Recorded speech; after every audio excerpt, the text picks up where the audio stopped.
This podcast is part of the It Was a Thing on TV podcast network. An anthology on the bad, the short-lived, and forgotten shows and events in television history. You are listening to It Was a Thing on TV. Time is up. You ran into trouble. Episode number 598. Submission number. And I apologize in advance for this. This TV show didn't have an episode number, so we just came up with one on the fly. Submission number 676767. Big John Little John. Big John Little John aired on NBC Saturday mornings from September 11th to December 4th of 1976 for 13 episodes. And we're going to do the theme live for one reason and one reason only, because dear Greg, he's doing this blind. He knows nothing about this show. He wants to see this open. I'm letting him open this can of worms. So let's do this live, and then, Greg, I want to hear your instant reaction to the opening to this show. Boy, I cannot wait. Oh, I can't wait either. Big John has a problem, as you can plainly see. 1 minute he's 40, the next he's 33. Big John keeps a changing before your very eyes. He's 25, and then 19, then 12 years old in size. Big John, Little John, what a way to grow. Big John, Little John, from high to low. Big John found the fountain of youth. He drank a little drink, and that magic water is the thing that made him shrink. Now even when he's Little John, he never knows just when. Zap, he'll change and rearrange, and he's Big John again. So wait, he drank some water from the fountain of youth, and that makes him Little John? And it's not like he turns Little John and now he's Little John forever. No, he just goes back and forth between Big John and Little John. He had just a little sip of the water. If he drank a lot of the water, he would permanently be Little John. But since he had just a little sampling, it's not permanent. It's sort of like, maybe like the Dr. Jekyll and Mr. Hyde effect, where, you know, you drink that liquid and turns into the bad guy, and then 5 minutes later, 10 minutes later, he turns back into normal, and you're like, what happened? And he looks around and there's devastation everywhere. You mentioned Dr. Jekyll and Mr. Hyde. If this had become a big show, I bet it would have gotten a horrible NES adaptation too. Greg, the correct answer is, if this had actually caught on in 1976, it would have had some sort of crappy adaptation on, like, the Odyssey 2. Oh, it definitely would have. It would have been the subject of like an AVGN episode. And he probably would have hated it just as much as Dr. Jekyll and Mr. Hyde on NES. Oh, it's no Casey Munchkin. Let's not kid ourselves. Oh, no, Casey Munchkin is the ultimate on the Odyssey too. I think Greg sort of summed up the entire plot of this series before we even said a word. First and foremost, this is the show you guys chose for your viewer's choice. Why? Hold on a second. We could have been talking about Kevin Dobson as a detective in San Francisco. No, this is what you wanted, guys. You wanted this show. No, you know what we could have been talking about? Flash Gordon and the dude from the Energizer commercials. But you know what? Neither of those happened because y'all chose my choice, Big John, Little John. The opening sort of summarized everything very nicely.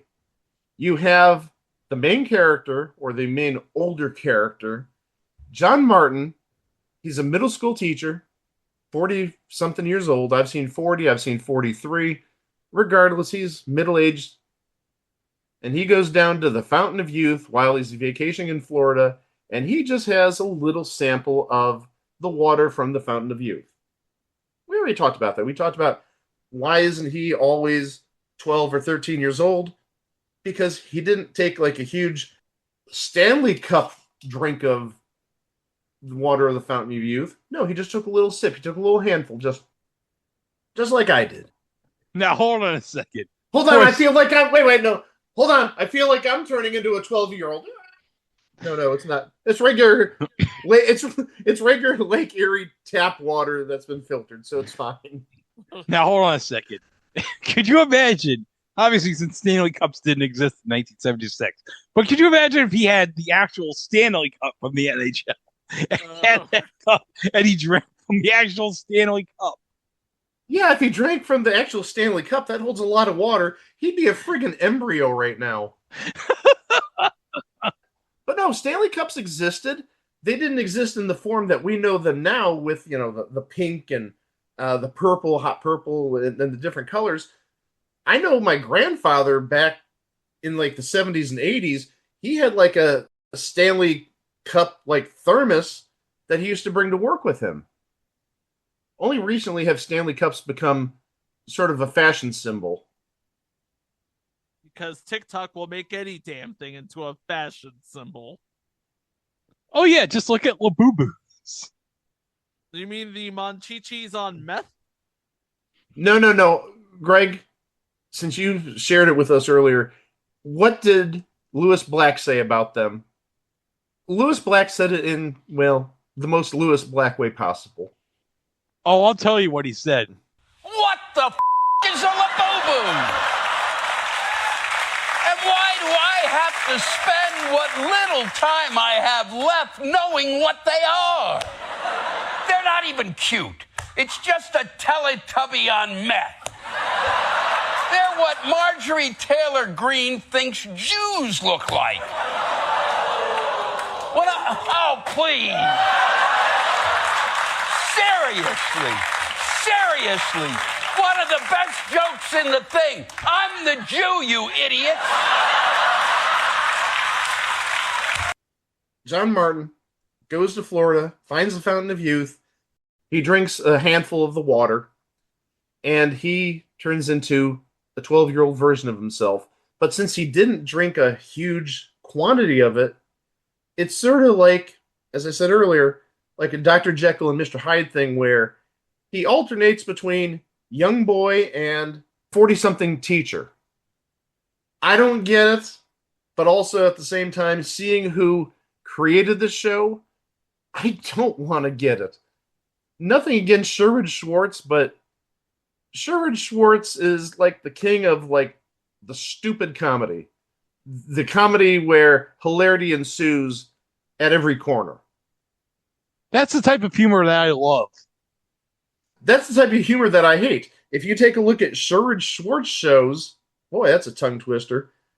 In terms of Gilligan's Island and the Brady Bunch, oh my gosh, I despise those shows. And I know that may be like heresy around some parts, but no, Gilligan's Island is like the dopiest comedy ever, and the Brady Bunch was too like saccharine for me.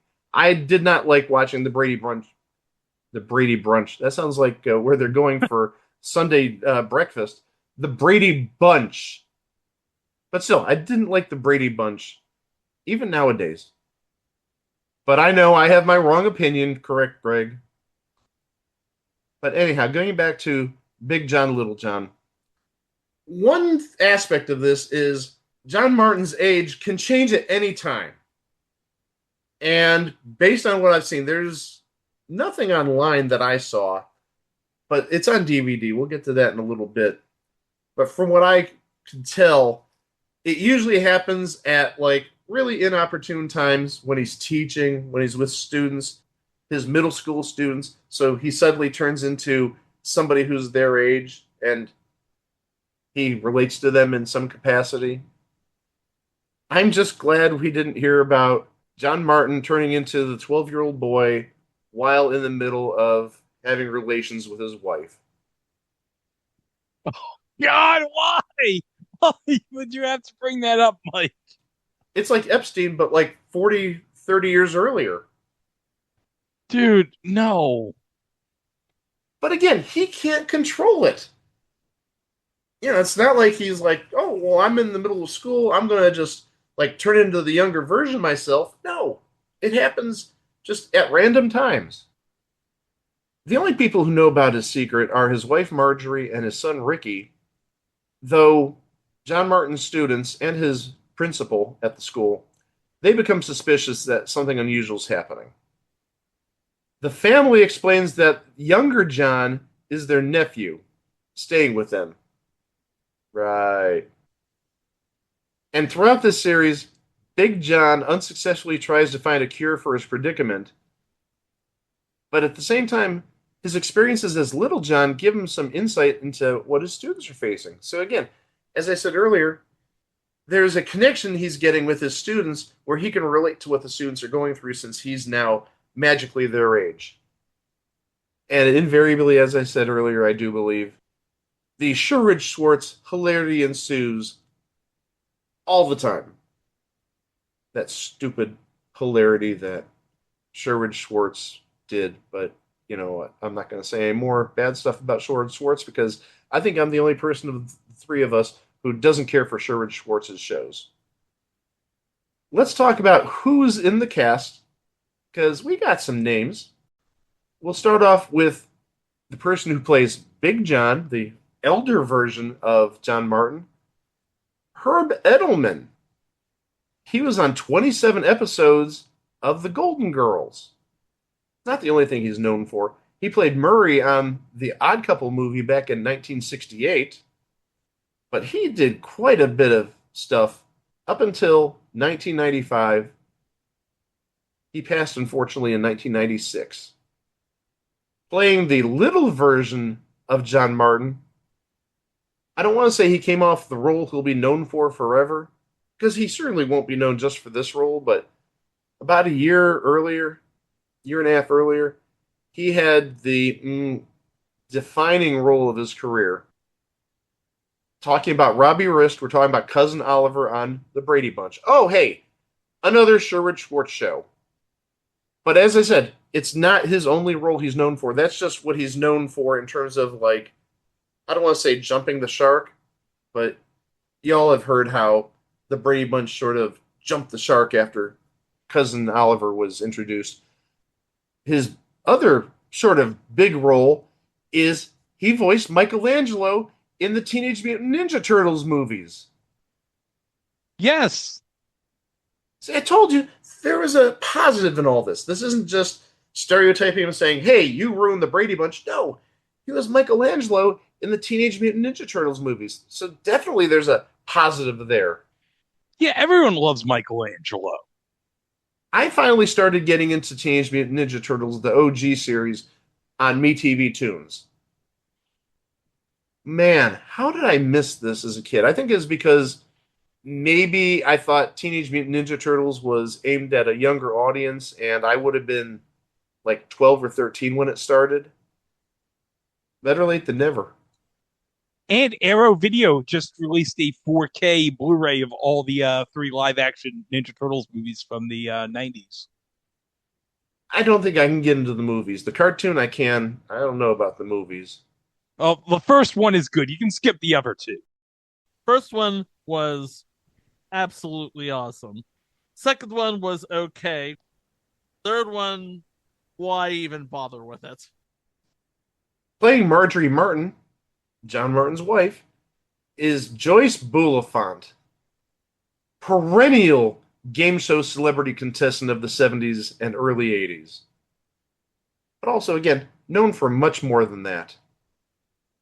She was an Airplane. I was going to say, she was an Airplane.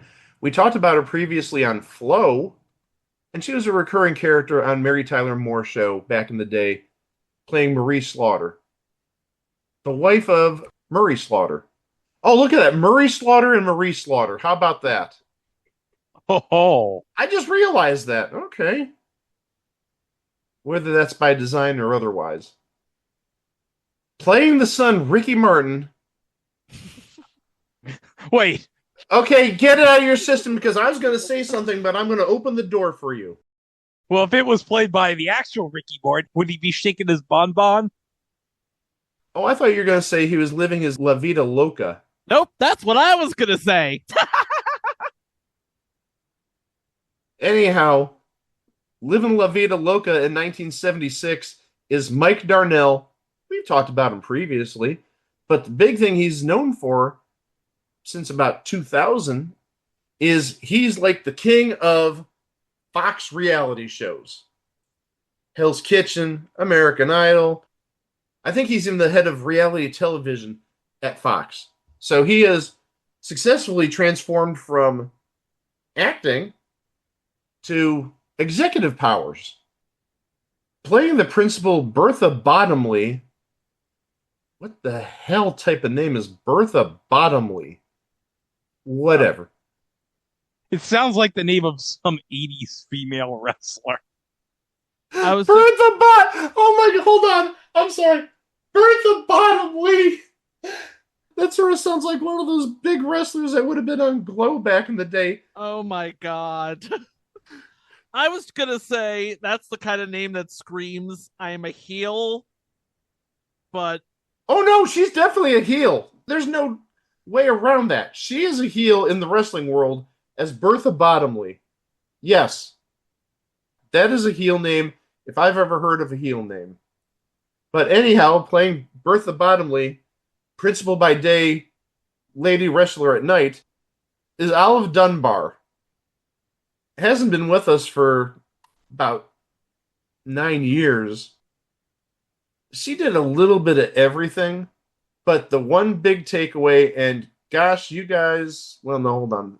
This is a different person, so I'm going to say never mind. Okay. I'm not going to say this then. Okay. She was married, I'll tell you guys. She was married to a guy named William Keane. I wanted to see if it was William Keane who ran divorce court back in the Jim Peck era, back in the late 80s. So, major disappointment there. No. Playing Stanley, who I'm going to presume, based on his age, is one of the friends of Little John, or one of the students at the school, is Stephen H. Cassidy. Sorry to say this, but this is about as good as it gets for him. He was on an after-school special on ABC in 1978, and an episode of Lou Grant in 1977, and Big John, Little John, and that's it. Again, playing who I presume is another classmate named Homer is Christophe St. John. Y&R. I mean, really, that's all we need to say is Y&R. We've also talked about him in the past because he was a child actor, and I know we did talk about him on the Bad News Bears TV series in 1980, and we talked about him in Charlie and Company too. But you definitely know him from Y&R, and unfortunately, as I'm sure you all know, he passed away in 2019, 52 years old. That's an absolute shame. He was a treasure. Going to give you one more name, and again, this is presumably another classmate, another student. Playing Valerie is Carrie Ann Warder. This is about as good as it gets for her as well. The last thing she did was something called The Wild Life in 1984. She did a couple of Father Knows Best movies in 1977, though. I didn't know there was a market for Father Knows Best movies, multiple movies, in 1977. Father Knows Best Reunion and Father Knows Best Home for the Christmas. Those are the major characters.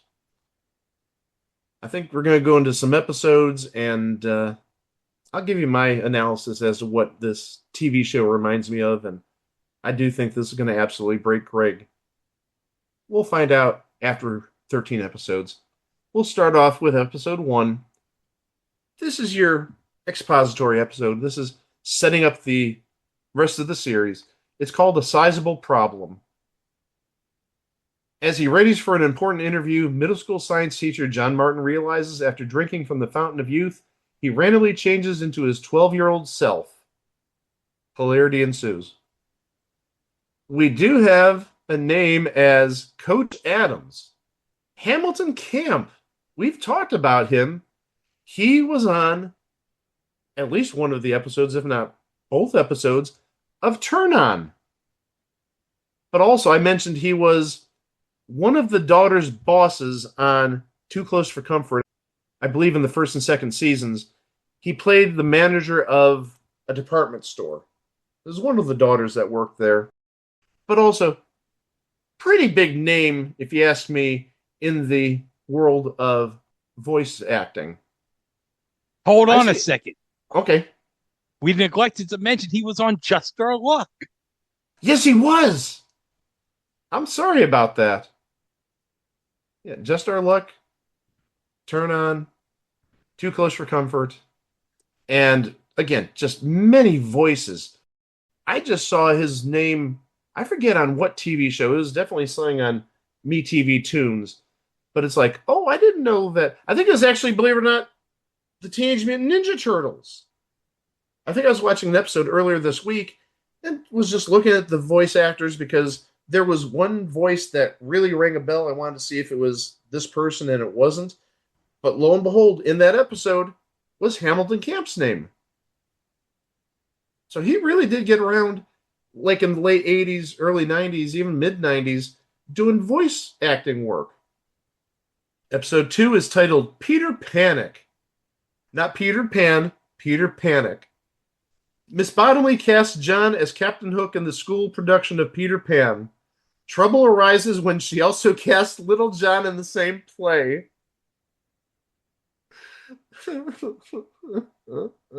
Hilarity ensues. Oh my gosh.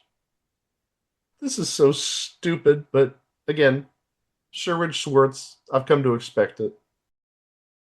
Episode 3, Very Little John. Oh my gosh. The double entendres. When a neighbor asks John to babysit her grandchild, Marjorie and Ricky think John's diluting experiment backfired and reverted to being an infant. What the heck? I don't get it. Oh, hold on, Chico. Do you remember that scene where they tried to put in Avengers Endgame, when they tried to put Scott in the quantum realm and he came out as a baby?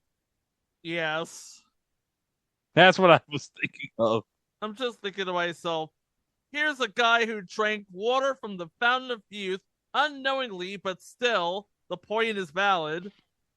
Do you honestly think, knowing what he knows now, that he's going to go back for seconds? Episode 4 is titled The Great Escape. Oh, is Steve McQueen going to make a cameo? He would make the show a lot better. I read this capsule ahead of time, and this is so frigging Sherwood Schwartz. John Martin is detained when a sheriff demands his ID and he cannot produce it. He gets his freedom when his personality changes in prison. What? Greg, to answer your question, Big John gets detained, and then while in prison, he transforms into Little John, and I'm sure the cops are like, well, we arrested a 40-year-old, not a 12-year-old or a 13-year-old. You're released. I'm guessing that's what it is. I could be totally wrong about that, though. Episode 5 is titled Big Scare, Little Scare.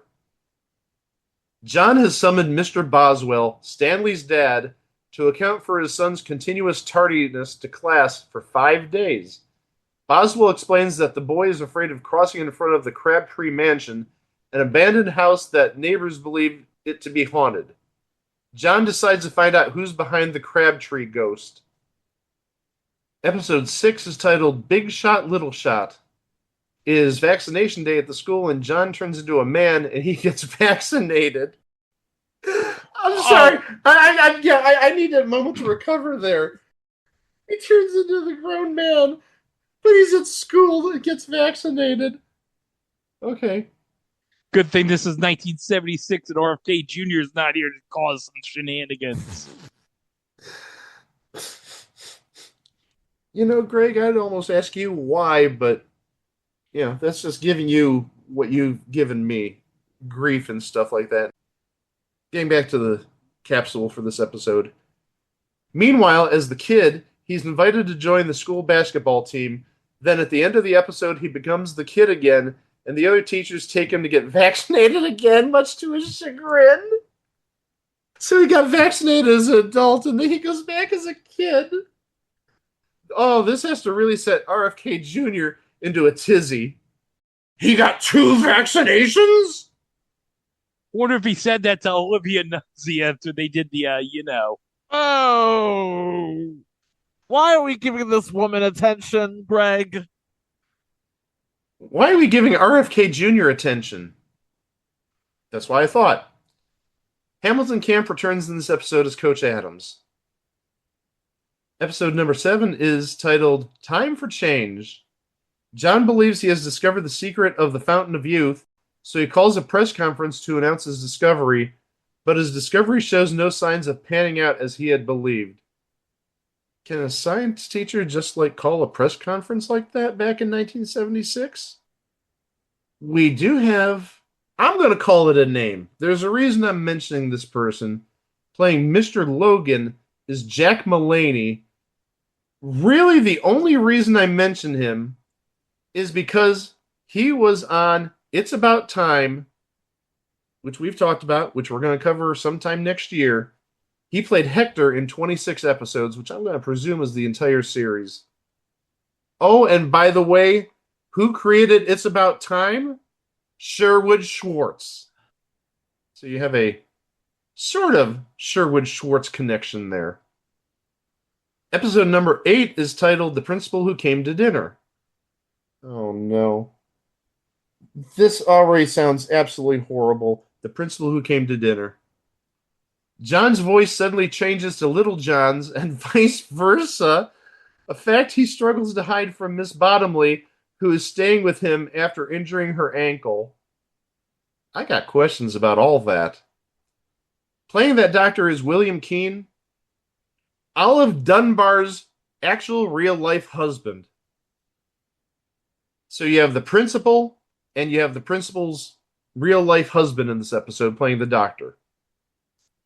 And no, this William Keane is not the William Keane who was the judge on divorce court back in the mid to late 80s and into the 90s. Not that Bill Keane. Which is a damn shame because I would have loved to see that Bill Keane do something besides divorce court. He was a pompous ass and I loved it back in the 80s. Episode 9 is titled Bully for You. Stanley is again late for the class. The teacher is speaking to his students about the importance of facing up to bullies. This leads to trouble for Little John when he's threatened by the class bully, Gassy. Hey, I know some of my students who are gassy, but that's another topic for another day. His name is Casey, Mike. Well, Wikipedia says gassy. So I'll do that again. Stanley is again late for the class. The teacher is speaking to his students about the importance of facing up bullies. This leads to trouble for Little John when he's threatened by the class bully, Casey. And Casey actually is a name. Maybe not a well-known name, but if you're of a certain age, and when I say of a certain age, I'm talking probably 60 plus, you know the name Moosey Dryer. Moosey Dryer was on Rowan and Martin's Laugh-In for its final season, like season and a half, 2 seasons, 71 to 73. But actually, Moosey Dryer appeared in an episode of Adam 12 from 1973 that just aired earlier this week as we record on MeTV. And I've mentioned in the past, that's like my ritual as I'm getting ready for work. Watch Adam 12 and then watch Tune In With Me. He appeared in this episode in 1973. Episode 10 is titled Off the Wall. John is assigned to find who is behind the vandalism inflicted on the school walls. And actually on IMDb it says Little John is mistakenly blamed for a crude caricature of Miss Bottomley painted on a school wall. Well, you know, your name is Miss Bottomley. The only caricatures that can be done of you by default are crude. Moving on to episode 11, which is titled The Missing John. Little John receives a severe reprimand for having played unwillingly a joke on the school principal. And on IMDb it says, John's secret is threatened to be discovered when Miss Bottomley hires a private detective to find Little John. Episode 12 is titled, Speak for Yourself, John. Because of the arrangements for the annual Thanksgiving dance that is held at the school, Miss Bottomley proposes to Big John that he be one of the chaperones. At the same time, Little John is chosen by his female classmate as companion for that day. This is screaming for an uh-oh. Uh-oh. That will take us to the final episode, thank heavens. And that final episode is titled Abracadabra. In order to arrange a show for the annual school party, one of Mr. Martin's students prepares a set of different magic tricks. I like IMDb's capsule even better. I gotta read this. This is funny. Homer wants to quit school and become a magician after believing he made Little John change into Big John. I'm sorry, I find that funny. I talk about how bizarre this is. The writers of this episode, I need to see how early this is in their respective careers, because seriously, if this is like one of their first projects where they work together, this is like the beginning of a beautiful friendship, as people would say. And just taking a look, for 1, the answer is yes. For 2, the answer is yes. For 3, the answer is... Oh, if we go 3 for 3 here, this is absolutely friggin' amazing. Yes! This is great, guys. The writers of this episode, as I just said, this is the first thing on IMDb for all 3 of them as writers. Give them about 3.5 or 4 years. They're going to hit it big. Give them 8 years after that. They're going to hit it super big, in my opinion. We're talking about Jim Abrahams, David Zucker, and Jerry Zucker, the minds behind Airplane, The Naked Gun, Police Squad, all those wacky movies. You know this has to be absolutely off-the-wall hilarious. There's no way it can't be hilarious. Now I wish it was out there so I could see this. Future Mike jumping in here to assist past Mike. After my initial research on the existence of these episodes was done, about 6 hours before we recorded this episode, someone put all the episodes online. Whether they'll stay there or not, I don't know, but they're there as of right now. Sunday night at 6 p.m. That's 13 episodes. That's the series.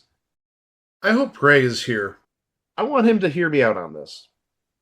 In terms of what I thought about this series when I first ran into it, when I saw the open.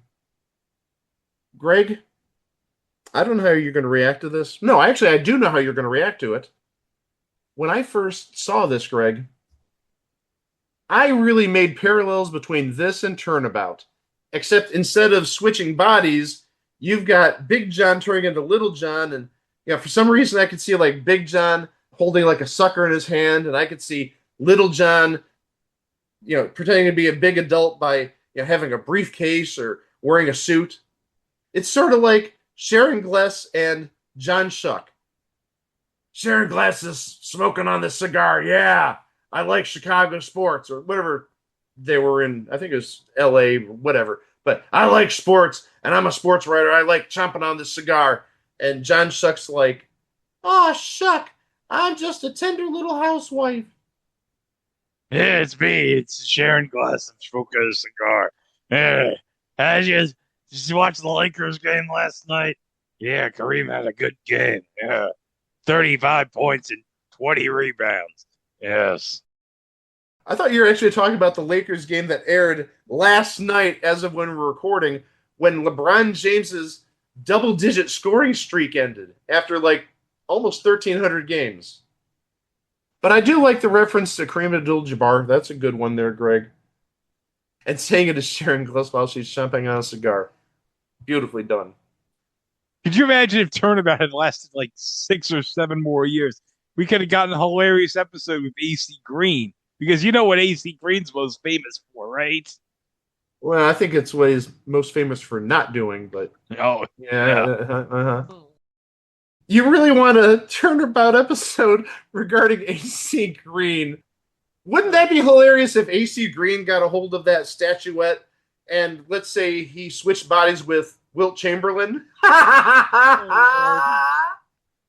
would say if you know, you know, but I absolutely despise that phrase. But trust me, if you know about Wilt Chamberlain and if you know about AC Green, oh, you're in the loop on this one. As I mentioned in the capsule of the final episode, you can see the entire series on YouTube as of, again, 6 p.m. on Sunday. Whether it'll be there when this is released, who knows? Maybe. However, Big John Little John was released on DVD back in 2009. I took a look at eBay for the show. You're not going to find a lot of Region 1 DVDs. I noticed a lot more Region 2 and Region 4 DVD sets. So if you want a Region 1 DVD set, you're going to pay a hefty price. I think I saw them going in the range of $40 to $45. This show, as I mentioned earlier, aired on NBC on Saturday mornings at 11:30 in the morning.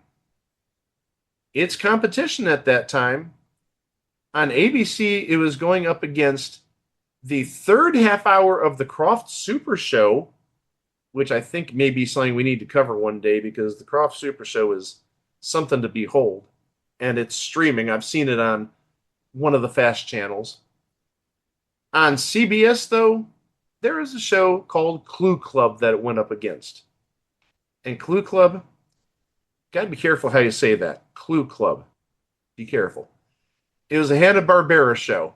And I've actually heard of it. I've seen bits and pieces about it online, but it had the exact same fate as Big John Little John, meaning it premiered on September 4th of 1976, and its last episode aired on December 11th, 1976. So it's another 13-episode wonder. Actually, Wiki says 16 episodes. So that means it ran a whole crock block. We haven't talked about that in a while because we don't overkill terms for the sake of making them fetch. Croft Super Show, I think that may be something that I may put on the list for next year because it's something. Oh, hey, speaking of putting stuff on the schedule for next year, guys, I think it's time for me to declare my money in the bank. I know you guys have already declared. Greg did his particularly early, and as we said a number of weeks ago, his choice of Tabitha is spot on. Beautiful.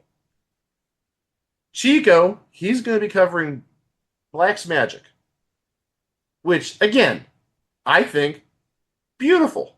Superb choice.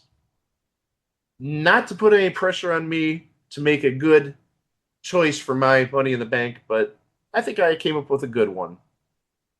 Guys, in late February or early March, we're going to talk about a certain show that has gotten a lot of airtime on a certain network that we refer to almost on a weekly basis. We're going to talk about Wait Till Your Father Gets Home. So I didn't pick a stinker this time, Greg. Ha! Now that I've got my business out of the way, I think it's time to wrap up shop here. What can we say about Big John Little John besides, whew, boy, Sherwood Schwartz really did another winner here. It's like Turnabout, but it's not. And that's all I'm going to say. For some reason, you guys picked this, and this is just a stupid thing on TV. Now, before we get to the plug, I have to mention, because it's time to mention something. Now, this is completely unrelated to the episode. But in my TV watching this past week, I made two amazing discoveries. Now, here's the host of Amazing Discoveries, Mike Klaus. With Greg Diener. For Black Friday, I bought on Apple TV for $24.99 the complete series of Cheers. I was watching the season 1 episode with Coach's daughter from Cheers. And do you know who played Coach's daughter? I should know this because I've seen plenty of the cards from the Cheers Rittenhouse set, and they cover all of the season 1 episodes, all actually the first 4 seasons. Remind me. Alice Beasley. But that's not even the biggest amazing discovery. I thought that was going to be it. But when I was watching some Cheers season 1 today, I made another amazing discovery. Chico, you're going to love this. Do you know who played one of Diane's boyfriends in a season 1 episode of Cheers? Now, again, this is another one where the name's on the tip of my tongue, and I think I've actually seen this episode. I'm going to let you say it, and I'll react appropriately if it's like who I'm thinking of that's on the tip of my tongue. I don't think it's who you're thinking of, but this is a good one, okay? Doug Sheehan, Ben Gibson from Knots Landing. That wasn't who I was thinking of. Okay. But I was like watching it, I'm like, oh shit, it's Ben Gibson. Now I know what he was doing before he met Val at Knots Landing. Okay, now pass Mike, give the plug. That's 2 amazing discoveries, and you're only in season 1 of Cheers? Wow. We might be here for a lot of amazing discoveries as Greg traverses through that series. Oh, yes. You can find us at our website, itwasthethingontv.com, on Facebook at It Was The Thing on TV Podcast, and elsewhere at It Was The Thing on TV. You can find us on any podcast player, and we're also on YouTube, where you can subscribe to our channel to keep up to date with our releases, including what's coming up next time. What if you took something very popular in the 1930s, which got tons of popularity in syndication in the 50s, 60s, and 70s, and he made an animated Christmas special out of it? You're not talking about the Three Stooges, I gather. Oh, no, but a Three Stooges Christmas special would have been all sorts of hilarious. Didn't they do a Three Stooges animated show set in the future? Yeah, they did. It's not the robotic Three Stooges. I think it's called the Robonic Three Stooges. But yes, there was that back in the, I want to say, mid-70s? 70s-ish? Yeah. Well, we're not getting that. Oh, darn. We're not getting Robonic Three Stooges. No. But we are getting some love for Pete the Pup. Is Robert Blake going to get any love in this? Oh, no. He's probably busy keeping his eye on the sparrow. Let's see what rascally things this gang of ours does around Christmas time in our next episode of It Was a Thing on TV. Thanks for listening. That was Chico. That was Mike. And I'm Greg. And we'll see you in that episode later this week. Wow! Ponce de Leon Park. Now, that is a beautiful little park where Ponce de Leon searched for the mythical Fountain of Youth. A science teacher accidentally drinks from the Fountain of Youth, and Big John turns into Little John. What a little voice! Where's it? I look like I'm 12. How can I be 12? I have a son who's 14. I am John Martin, your husband. You might be able to fool somebody else, but you can't fool me. If I'm big, I'll be a teacher. If I'm little, I'll be a student. I hate being called a little boy. You guys don't hate it half as much as I do. Big John, Little John. Which will he be? Premieres tomorrow at 11:30, 10:30 Central, 10 Pacific.